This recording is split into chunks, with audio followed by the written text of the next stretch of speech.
அந்த 360 degree tunnel அதில் நீங்கள் உள்ளே நடக்கும்போது நிஜமாகவே ஒரு கடலுக்குள்ளே நீங்கள் இருந்தால் எப்படி இருக்கும், அப்படி ஒரு எக்ஸ்பீரியன்ஸ் அது கொடுத்துச்சு. அது மட்டும் இல்லாமல் நாங்கள் போன அன்றைக்கி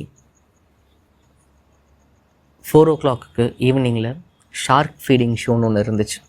ஷார்க்கும் கிடையாது, ஸ்டிங்ரேவும் கிடையாது. Shark ray one kind of guitar family fish. பேசிக்காக அதில் என்னென்னா அவங்க வந்துட்டு ஷார்க்கு தான் ஹைலைட். பட் அதில் ஷார்க் மட்டும் இல்லாமல் ஒரு 3 ஸ்டேஜில் 3 டிஃப்ரெண்ட் வெரைட்டிஸ் ஆஃப் ஃபிஷ்ஷஸுக்கு வந்து அவங்க ஃபீட் பண்ணாங்க. ஃபர்ஸ்ட் ஸ்டிங்ரேஸ் எல்லாத்துக்கும் ஃபீட் பண்ணாங்க. செகண்ட் அங்கே இருந்த மற்ற ஃபிஷ்ஷுக்கு ஃபீட் பண்ணாங்க. தேர்டாக தான் அங்கே இருக்கிற ஷார்க்குக்கு அவங்க ஃபீட் பண்ணாங்க.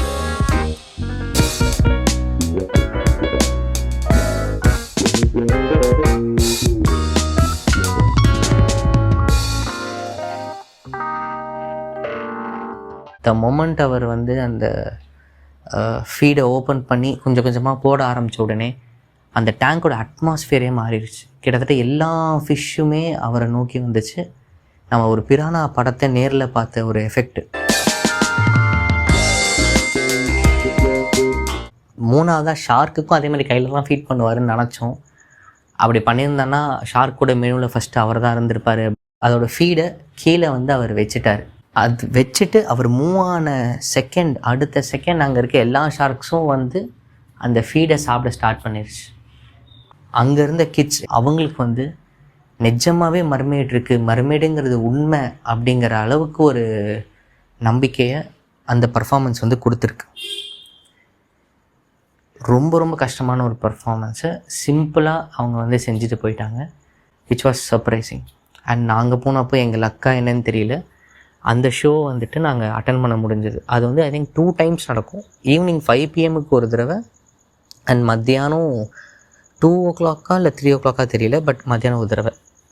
நாங்கள் எதிர்ச்சியாக தான் இந்த ஷோ அண்ட் ஃபிஷ் ஃபீடிங் ஷோவுமே நாங்கள் வந்து அட்டன் பண்ணோம். ஐ திங்க் ஷார்க் ஃபீடிங்னு முன்னாடி சொல்லியிருப்பேன்னு நினைக்கிறேன். அது ஆக்சுவலி ஃபிஷ் ஃபீடிங்.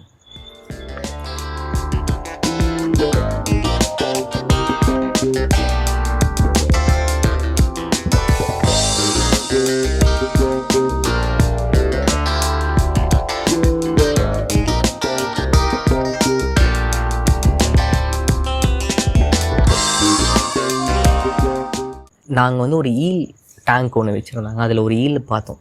அந்த ஈல் கிட்டத்தட்ட டைனோசர் காலத்துலேருந்தே உயிர் வாழ்ந்துட்டு இருக்கிற மாதிரி இருந்துச்சு. ரொம்ப வயசான ஒரு கிழட்டு ஈலாக இருக்கும்னு நினைக்கிறேன்.